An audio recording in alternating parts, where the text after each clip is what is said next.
Manvi, please start. Good evening and good afternoon to all of you. This is Manvi Dikshit, Radiation Safety Officer at SJCC Hospital, Ghaziabad, India. I am the moderator for today's lecture of this series. I welcome you all to this e-learning platform organized by SCMPCR. This course has been accredited by International Organization for Medical Physics as CPD event for medical physics with a 22 CPD credit points.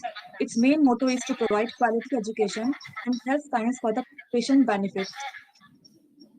I am audible properly, or is there any echo? No, it's fine. Okay, ma'am. Our topic of discussion for today is brachytherapy clinical and special applications, which is going to be delivered by Dr. Jamima Swamidas. She is Associate Professor and Medical Physicist at Actek Tata Memorial Center, Mumbai, India. If you have any questions and doubts and suggestions, please feel free to type in the chat box. I hope this lecture will be more interactive from the last one. So here I would like to hand over the session to ma'am. Please continue. Thank you, Manvi. Now we will be discussing about the brachytherapy treatment planning of certain implant sites which were not covered yesterday. And if you recall from the yesterday's class, we have discussed in detail about the treatment planning aspects of the cervical cancer, including vaginal and vulval cancer. However, due to the time constraint, we could not cover other sites. And in this lecture, we will be covering the other most commonly used sites, which is breast, head and neck, and soft tissue sarcoma from this region perspective, Southeast Asia or Indian perspective. I may not be able to cover all the other sites, like, for example, prostate or ocular brachytherapy or even other brachytherapy sites. I think for that we need much more time. However, some of the concepts that we are going to discuss now will be applicable to other sites as well. So it is important that we understand what are the concepts and how are we going to apply to each of these sites. So before going into further, if you recall from yesterday's discussion, we had various steps in the treatment planning process. That includes the imaging or the localization of the catheters, followed by contouring and treatment planning that consists of reconstruction of the catheters, the definition of the dose points, dose optimization, and then prescription, and finally plan evaluation. And we will see some of these steps for each of these sites that we are going to discuss now. So if you see the accelerated partial breast irradiation, it is called, and shortly APBI, treats only the lumpectomy cavity plus 1 to 2 centimeter margin and not the whole breast. And the advantage of the accelerated partial breast irradiation is that you can treat a small volume and higher dose can be delivered in a shorter period of time. Some clinics also deliver APBI by means of three-dimensional conformal radiotherapy, where the patient has to visit the hospital about 15, 20, 25 times. But in APBI, that is not the case. You are actually delivering a very high dose and in a very short period of time. There are various methods of giving APBI. Like, for example, you can deliver using brachytherapy, or you can deliver using intraoperative radiotherapy, or even by external beam radiotherapy. And the scope of this lecture will be only multi-catheter interstitial brachytherapy, which is what I think is commonly practiced in our region. However, in the West, you can see that there are a lot of other applicators such as Mammocyte or SAVI, and also intraoperative brachytherapy is being practiced, but that's not that common in our scenario. So I would like to restrict myself only to the most commonly practiced technique of multi-catheter interstitial brachytherapy for the accelerated partial burst irradiation. So the procedure consists of first marking the planes on the skin. As you can see here, there are markings here, and this is the lumpectomy cavity, followed by the insertion of needles in the first plane, which is a deeper plane. And then you'll have to insert the second and the third plane. So you can see this is the second plane and then the superficial plane. And once this is done, then you have to replace these needles with the plastic tubes. And then you have to secure them using these buttons and then flags. And now the procedure is more or less complete. So once this is done, the next process is where the role of physics is predominant. Starts with the imaging of the patient or the implant. So for that, there are various steps, and this is what we generally do. And I really do not want to go into the technical details of the imaging or identification or numbering of the catheters and all that, or even the determination of the indexer length, because for each of the brachytherapy vendor, this process is different. So I don't want to generalize that this is how it has to be done. Me being an Elekta user, you might find some of these slides that are directly related to the microcircon HDR. That does not mean that this is directly applicable to the other vendors. So we need to be careful about understanding the concepts rather than going into the technical details. So when we are talking about imaging, the most important part is the identification of the implant planes, followed by the understanding the orientation of the implant, and then immobilizing the tubes from the open end, and the determination of the indexer length. Each of these processes are extremely important, because even if one of these processes are incorrectly done, then we are going to have an uncertainty in our dose distribution, and that will lead to uncertainty in the delivered dose. All right. So then followed by an important procedure, which is the delineation of the target volume that consists of lumpectomy cavity, the clinical target volume, the normal breast, and also the organs at risk. Now, these two are the recent publications coming from the Jack Istro Breast Cancer Working Group. It's extremely important that whoever is practicing APBI to read these recommendations, so that you stay consistent with what has been recommended and what is generally the practice around the world. So I would, if you are practicing, let us say, APBI, I think it is extremely important that you understand these concepts, try to implement them to stay consistent with the target volume concepts, so that reporting will be also consistent. So once if it has been delineated, of course, we being physicists, we need not have to go into the detail, but it's important that we understand what are the concepts and how it has to be delineated, so that we have a complete overview of the entire procedure.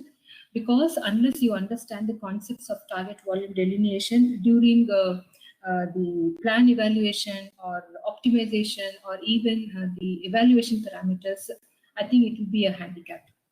All right, so the next important process is the multiplanar reconstruction. It is important that you can see here, these are the catheters, and to have the scan plane perpendicular to the axis of the CT.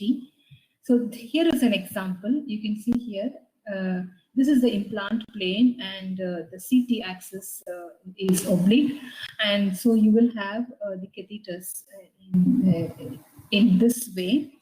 That will actually have some uncertainties during the multiplannar reconstruction. On the other hand, if you can see this image, you will have the scan plan perpendicular to the implant axis. So you will have a much more better accuracy in your image reconstruction.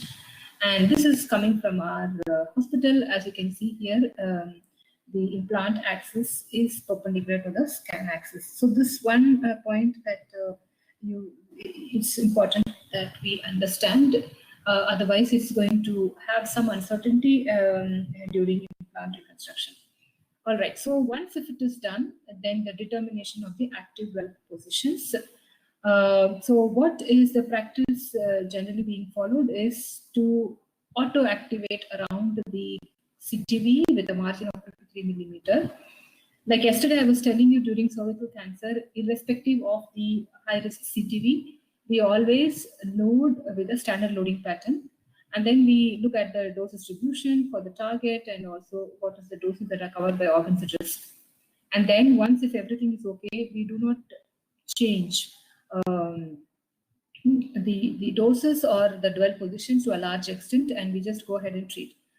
But on the other hand, in breast and in head and neck and all the other implants, we try to target only the CTV or with some margin.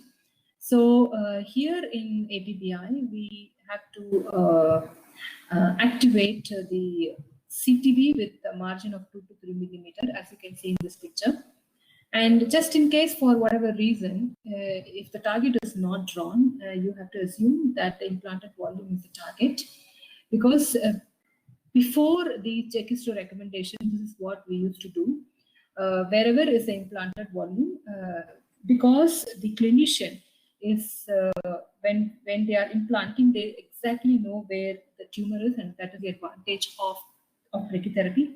So avoid skin and activate the implanted volume, and that becomes your target. But a little more in advance, if you have to go, then you draw the CTV and auto-activate your dwell positions around the CTV with a margin of 2 to 3 millimeter is what is being recommended. Now about the dose description points, I would like to just have a quick recap of the old Paris system, which we all know already, but still a quick recap. You can see that the rules of the Paris system illustrates that the activity of the sources must be uniform along the catheters. The sources must be straight, parallel, and equidistant from each other. Basal dose rate is the average dose rate, and reference dose rate is the 85% of the basal dose rate. And this is coming from your textbooks, and you can see this is what you actually get in the clinical practice. So they are neither parallel, they are not equidistant, they are not straight. So you have all these kind of limitations in a real world scenario. And in spite of that, you need to adapt to the Paris system as much as possible so that your implant will be safe, both in terms of hyperdose lead and also in terms of tumor coverage. And from the LDR, when we have moved on to the high dose rate system, we have a dosimetry system which is called the stepping source dosimetry system. It uses the same implant rules as a Paris dosimetry system. And that is why I said that it is important that we understand what is the Paris dosimetry system is. However, there are some minor changes that involves, let us say, the active length does not extend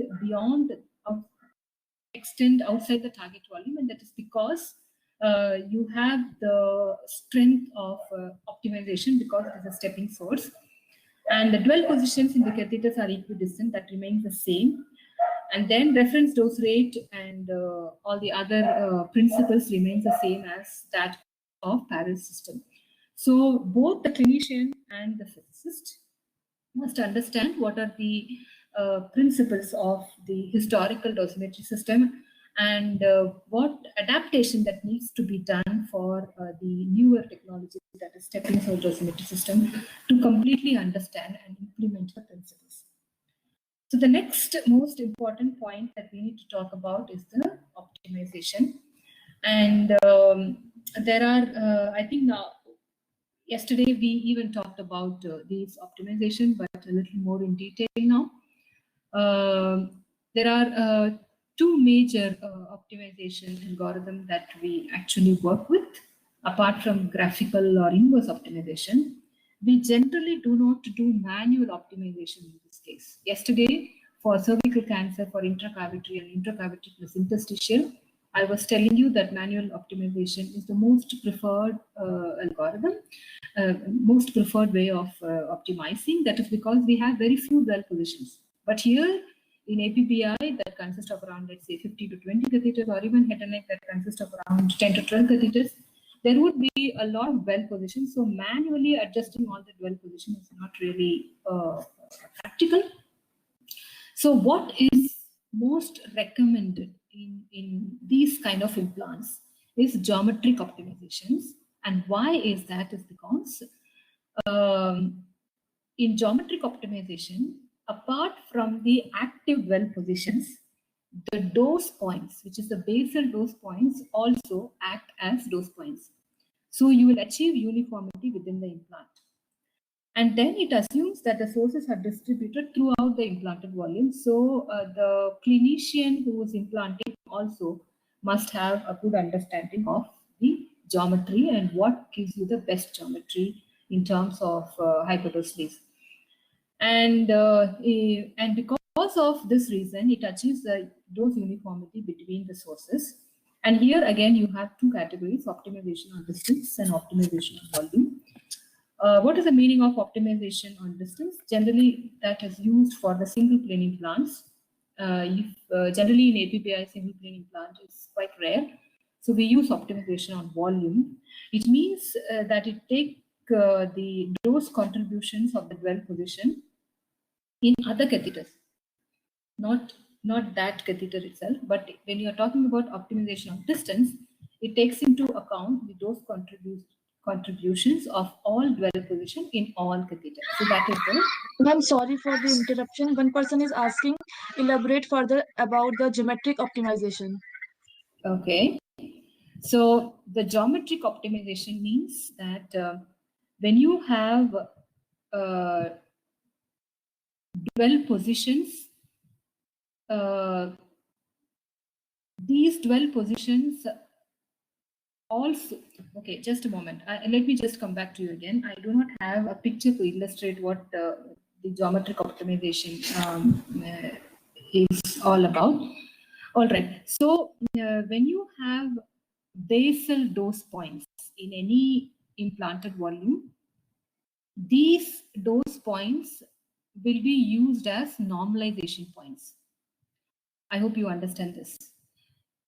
And when you position these dose points as normalization points, it tries to achieve a good uniformity within the implanted volume. Now, the strength of geometric optimization is that apart from these basal dose points, the active dwell positions also act as dose points. And so the optimization algorithm, I hope all of you know how does the optimization algorithm works. We have an objective function, and then we set a dose, and then we ask the optimizer to deliver a particular dose by adjusting the dwell times in all these dose points as well as in the active dwell positions. And then the variance of the, or I would say the difference between the dose that you desire and dose that is being achieved must be minimum. So this is what the optimizer does. So, so in geometric optimization, in addition to the dose points, the active dwell positions also act as dose points. and therefore the uniformity that it achieves in geometric optimization is excellent as compared to other types of optimization. Now, in dose point optimization, that is not the case. So in dose point optimization, what will happen is that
can you see my screen?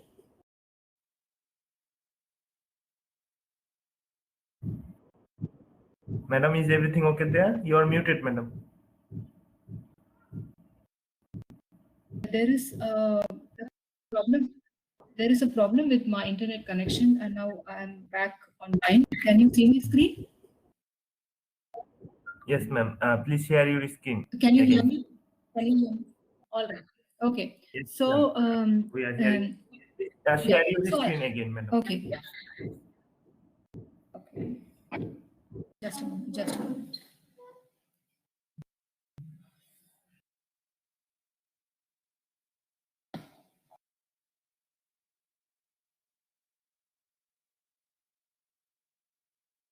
Can you see my screen?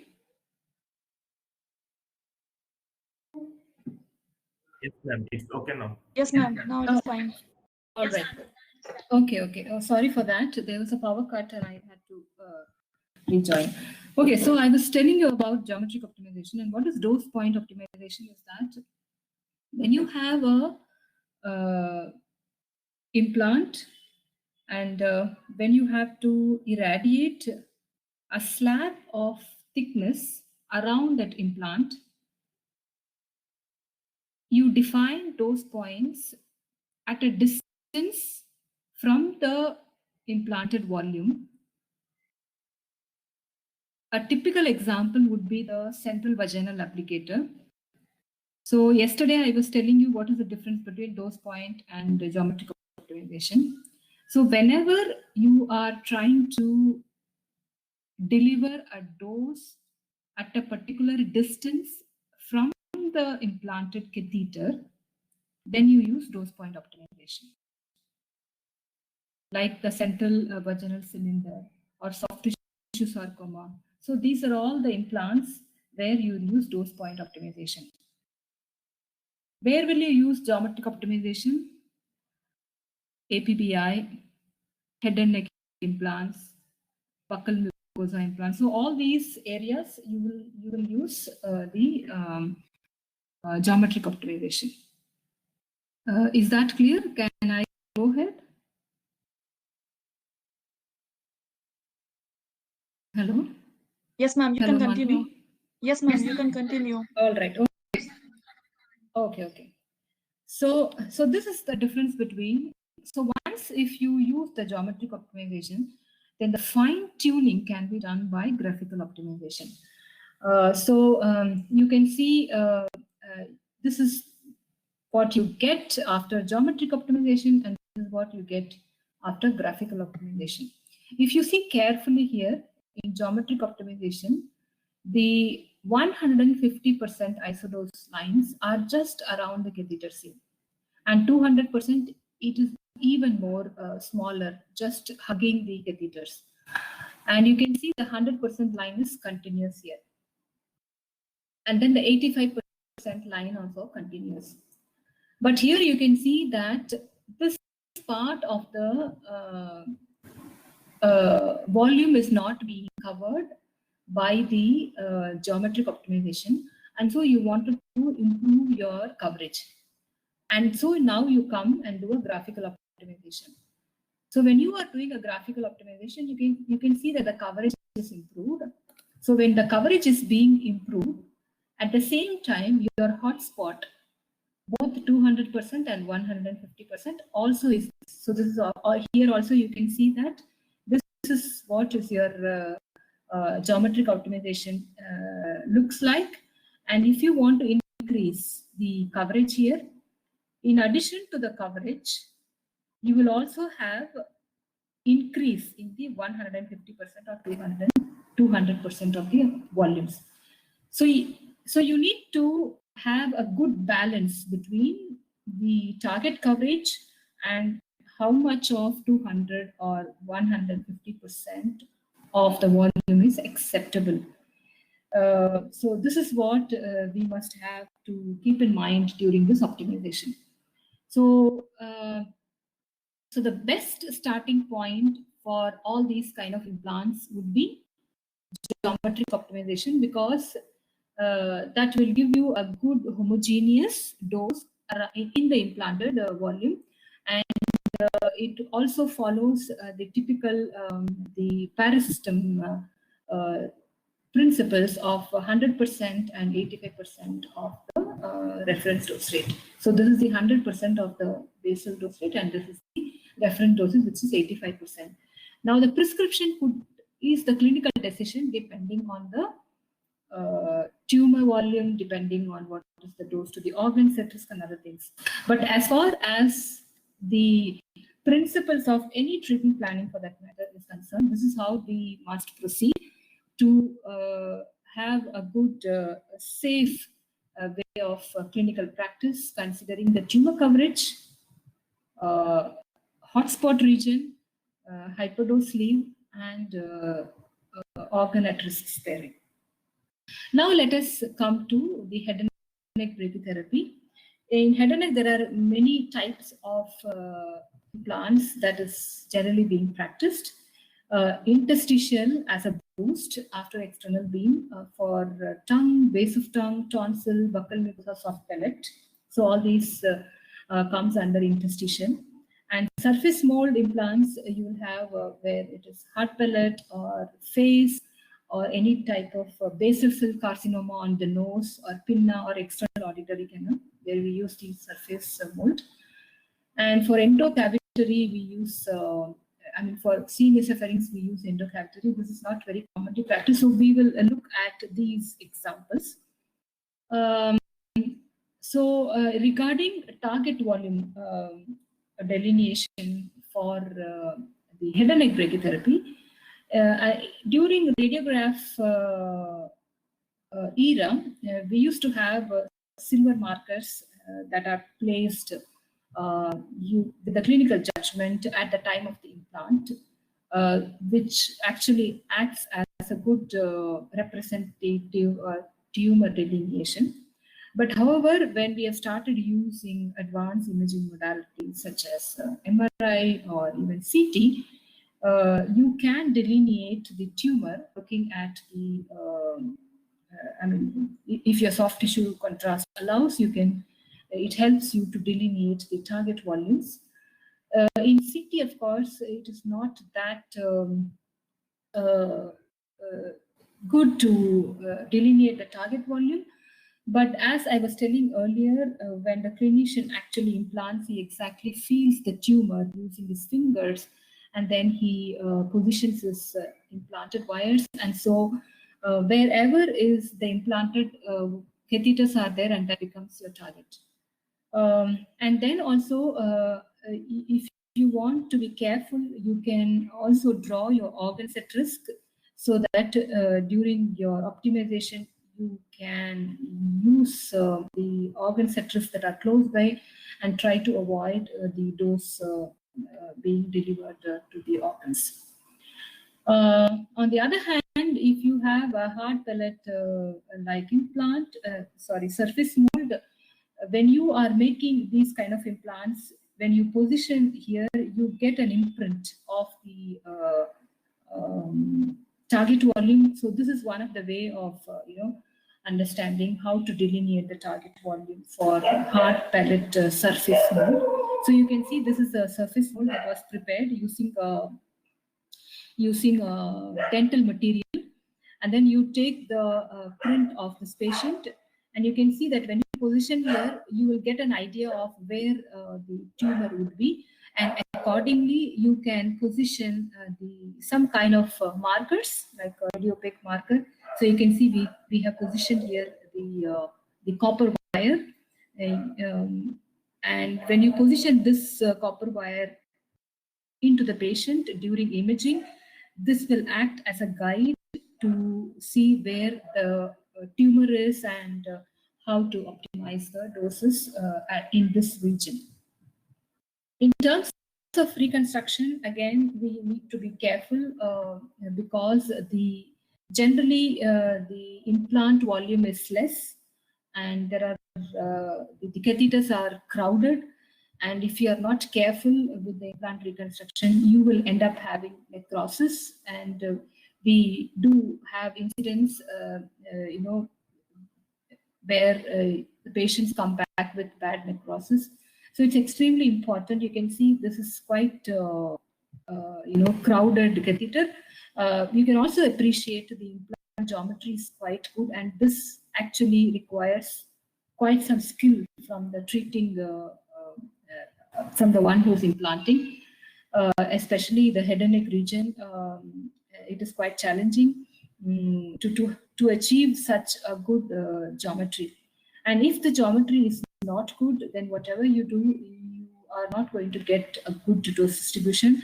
And so a lot of skill is needed to achieve this kind of geometry. And from the physics perspective, you can also see there are various color codes here to demarcate the implant planes, so that we will also be accurate during our implant reconstruction to avoid any errors. Some difference in the Paris system, I wouldn't say difference, I would say additional parameters that we need to consider when we are talking about head and neck brachytherapy as compared to the simple accelerated partial burst irradiation. If you are using looping techniques such as here, this is typical to our hospital. I don't know if other hospitals are using. Then you must take into account that the catheter spacing must be about 1.2 centimeter. In this direction, and it should not be more than 1.4 centimeter, because if it is more than 1.2 to 1.4 centimeter, then you will have a very big hotspot cold spot in this region. To avoid this cold spot, you actually try to increase the dwell position in this region, and you might end up having higher hypodose sleeve, which is really not recommended. So head and neck implants are going to be very complicated, both in terms of the physician and also for the physicist to maintain geometry, reconstruction, and other things.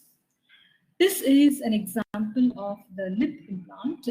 You can see how we have reconstructed. You can see the color beads here that demarcate the implant planes. And once if you are reconstructed, you have to be very careful in defining the source positions here. because even if one position is more or less, the source well position will be on the skin, and that will actually result in very bad skin reactions. And so all these implants require a lot of attention, both in terms of source activation, definition of those points, what kind of optimization you're going to use, how you are going to use, evaluate the hyperdose sleeve, and of course the geometry. So this will give you just a glimpse of how does the implant look like, and how do you evaluate your implanted volume in terms of dose distribution. You can see these are all the dose points here. All these blue points are the dose points that are defined based on the Paris system, basal point dosimetry system. And once if you define these points, then use these points to normalize, followed by geometric optimization. When you do that, then you can see that 150% is restricted around the catheters, and this is the axial section, and this is the coronal and the sagittal section. If the geometry is not good, then you are going to have a huge contiguous volume of the higher isodose lines. And this is an example of buccal mucosa, and again a very good implanted geometry. I'm giving you all the best examples. There are also some bad implants, which will actually result in bad geometry and also bad dose distribution. So you can see that each plane is separated by about a centimeter. And so you will have a very good coverage of the tumor volume while restricting the hyperdose sleeve. So this is 120%, and you can hardly see 200%, or you can hardly see 150% in this region. And this is actually the success of the implants.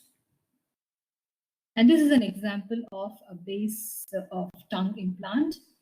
Again, a very good geometry. You can see that the 150% line is just around the target. So 150% is the blue line.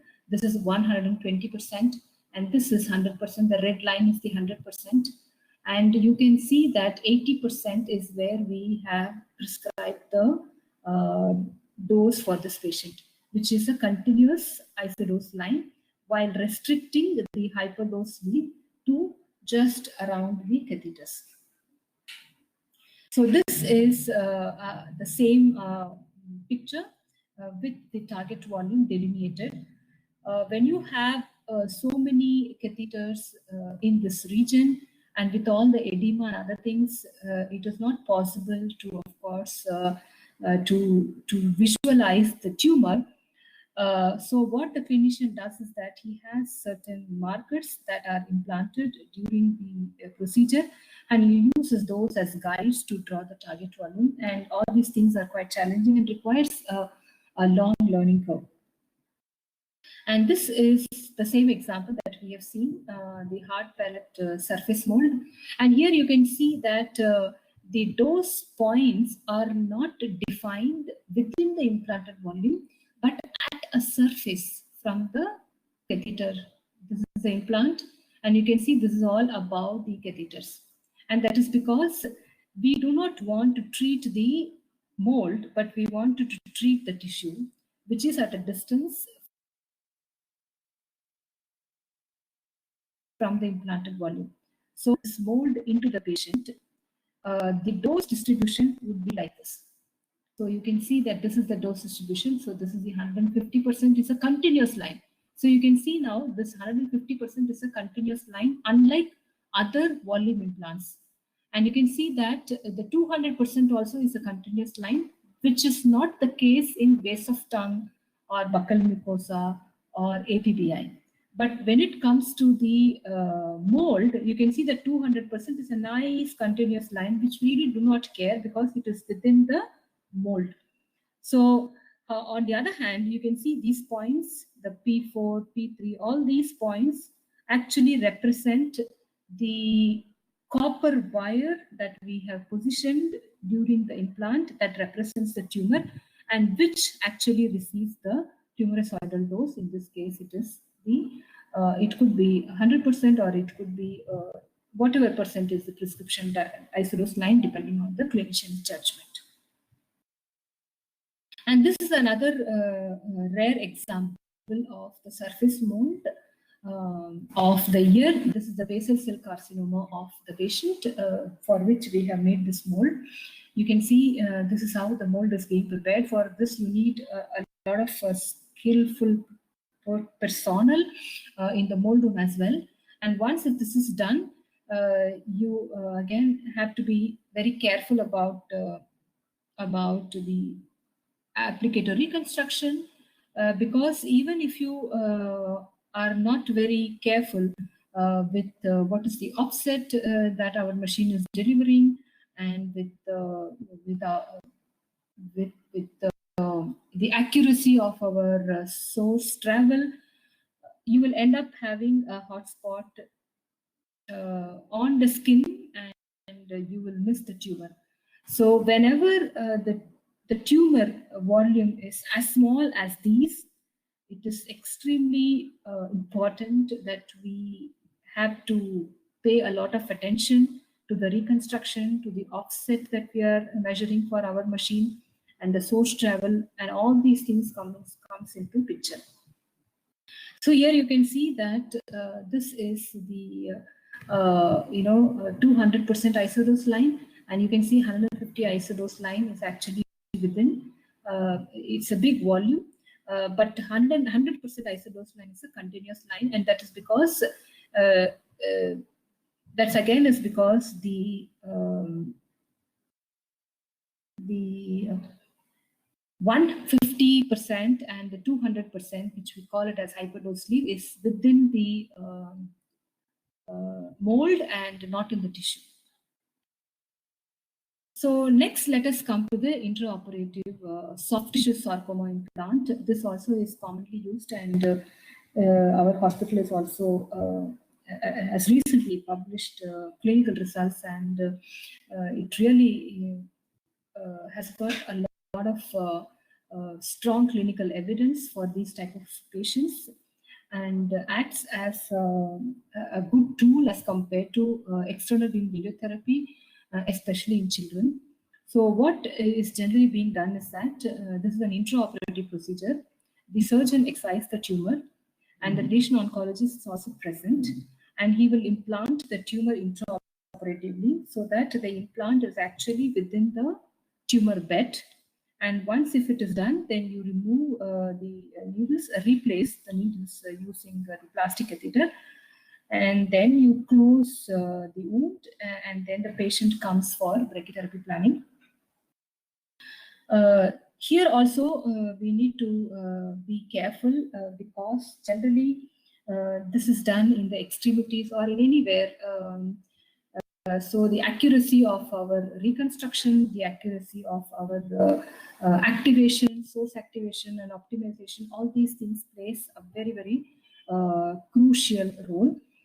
In addition to that, you can also see what needs to be paid attention here is that you have critical structures such as bone and some nerves here and some connective tissues here. So all these things also will have to be keep in mind, especially if you're treating children, and because children are growing and the bones are also growing. So it is important that you avoid the doses that you're delivering to these structures. So, so the clinician, of course, will guide you that what needs to be covered and what need not to be covered. But it is important for, as medical physicists, we also have to understand how to, how to arrive at a plan considering all these limitations for each of these sites. So this is a typical patient in treatment position, the same patient that you looked at, the soft tissue sarcoma patient, and this is a child and doing very well now.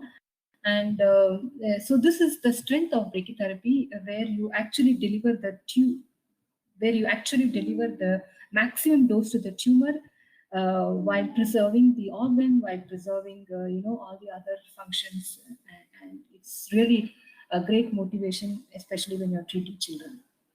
So this is another example I was kept on mentioning again and again during this last few slides, that the hyperdose sleeve, which is nothing but 200% isodose line and 150% isodose line.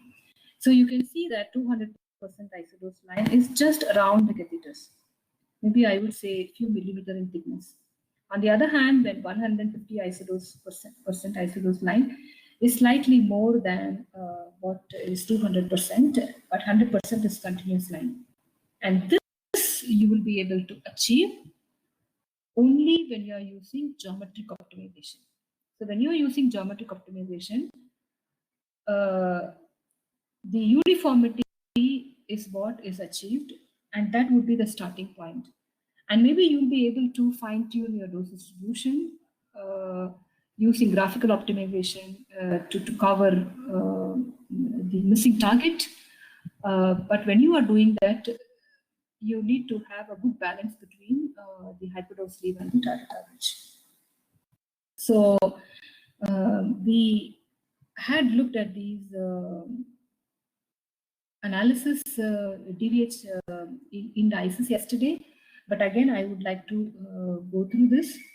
Although there are various indices like coverage index or homogeneity index, overdose volume index, external volume index, and conformal index, from the clinical practice, the most important index that we use is the homogeneity index. So you can see that the homogeneity index, the definition is V100. That means volume covering 100% of the prescription isodose line minus volume receiving 150% of the prescription isodose line. And then you take the ratio of the volume of 100% of the prescription isodose line. So when you get this ratio, it has to be more than 0.75. So that is where we accept. Anything 0.75 is considered acceptable.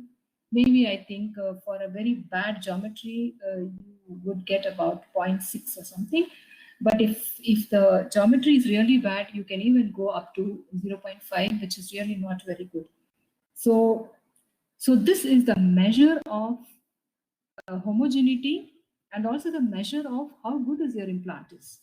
So if the clinician is not very good, you might end up having a very bad geometry, let's say, for example, and that will result in a very bad homogeneity index, something less than 0.6. But anything more than 0.8 is considered as the best implant. And that kind of geometry you will achieve only when you're using, let's say, templates. Yesterday we saw the MUPIT template for the interstitial implants of the vaginal cancer. Otherwise, in other sites, it is not possible to use templates always. But as much as possible, you try to stay close to 0.75 for the homogeneity index. So what about dose prescription? Generally, these kind of implant that we have discussed just now is given as boost after the external beam radiotherapy. Sometimes, very rarely, they also act as radical implants, like basal cell carcinoma. It is where we give a radical dose. But in general, what we give is 32 gray in 8 fractions, 2 fractions daily, with the interfraction interval of 6 hours. And the dose per fraction is 4 gray per fraction, and we try to give about 85% of the basal dose rate, provided you restrict and respect all the other principles that we have discussed just now.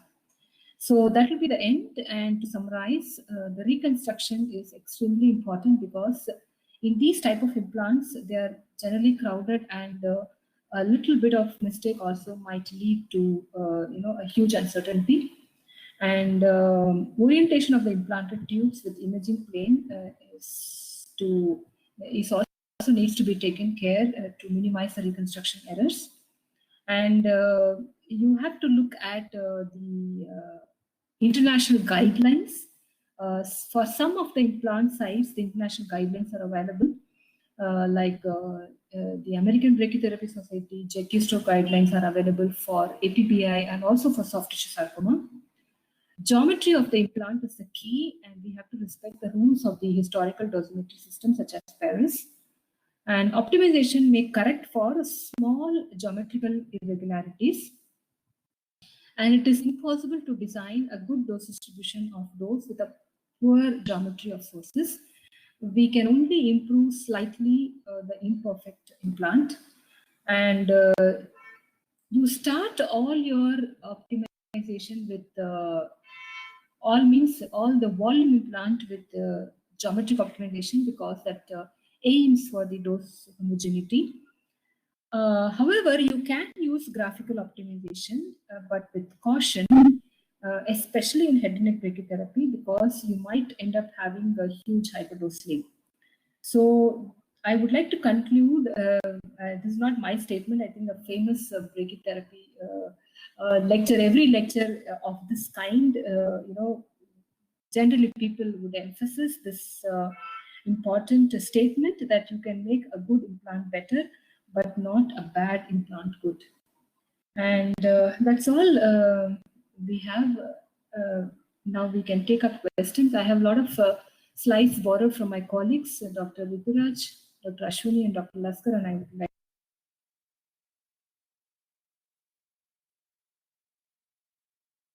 to acknowledge. Thank you.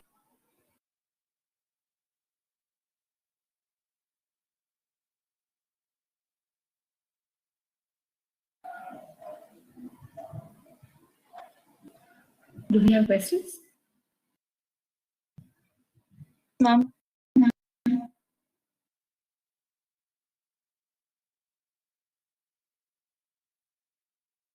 We don't have questions, don't we? Yes, ma'am. Ma'am, I have one doubt. You earlier said in a volume implant, when we are doing going for the planning, we have to select the axis as per the scan axis of the volume implant. Am I right? Yes, that's right. Yeah. Okay. It has to be perpendicular to the CT axis.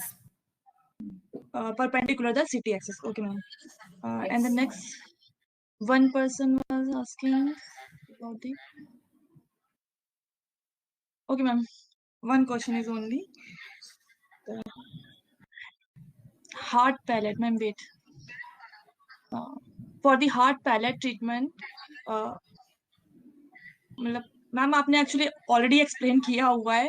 He will take your mail ID and he will ask you the question what is want to ask. Ma'am, wait. Okay. Ma'am, there is any way to find out dead space length of interstitial needle? Question by Deepak Kumar Jha. Yes, it is very important. I kind of missed this point because applicator reconstruction and applicator commissioning is not part of this lecture. I thought it is being covered by other speakers. So what we generally do is that we take any kind of catheters before giving it to the OT. It could be an applicator, or it could be any catheter. It could be a needle, whatever. The catheters, when you buy from the vendor, we do not directly give to the operating theatre for the clinical use. You need to commission them, right? For example, I'll give you this famous example. When we buy any linear accelerator, we do not directly start treating patients. Yeah, Yes, we do a whole lot of tests. We put a water phantom. We measure PDD, we measure TMR, we measure a lot of parameters, and then we commission the treatment planning system. Then we do a lot of validation tests. Then we send the data to AERB, and then AERB gives you the license. Go ahead, and then only we'll be able to start treating patients. But unfortunately, in brachytherapy, this kind of licensing is not is missing for the applicator commissioning. We have the licensing only for the machine, but the applicators carry a major role because only through the applicator the source travel, and so it is important that we also commission the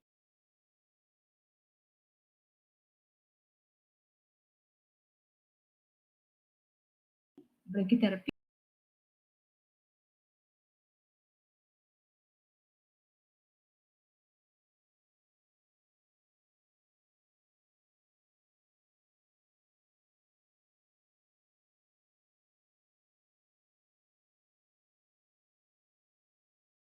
applicators as a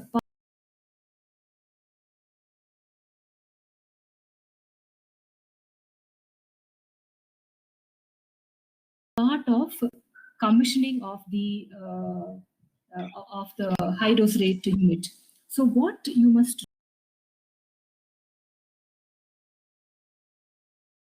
do before handing over to the clinical practice is that you take any kind of radiographic film or something, and you position the applicators or a catheter or needle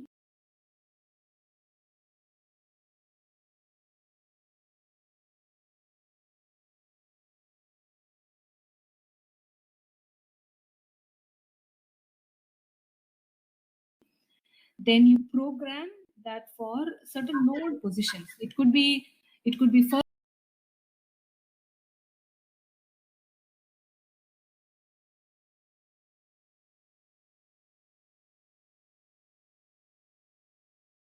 well position, it could be whatever the known well position that you think is.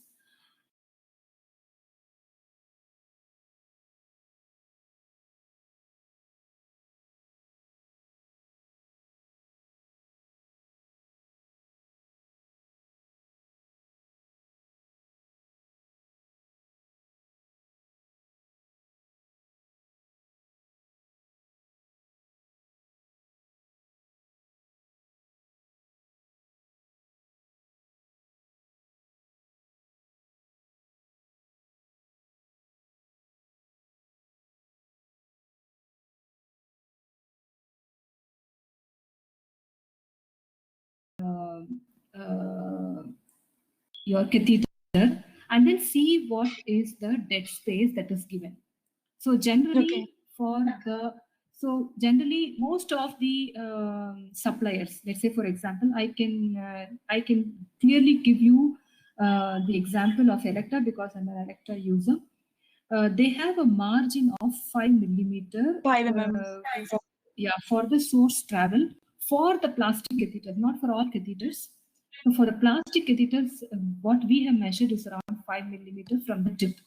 And this is not the same as compared to all the other, let's say, titanium needle will have 1 centimeter, and intracavitary applicator will have 7 millimeter.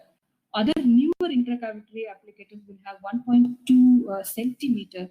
So there are various offsets that are available. I mean, that needs to be measured and that needs to be documented, and that also needs to be accounted during your applicator reconstruction. So this is an extremely important parameter, and I'm happy that you have brought up this question, which is actually not being covered by the other speakers.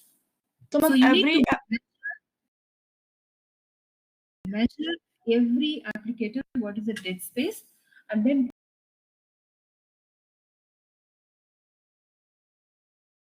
keep this as a document as part of your commissioning before you start your clinical practice.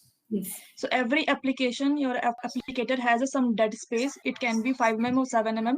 It will be decided during the commissioning of the applicator, right? And that has to be used in a treatment planning also.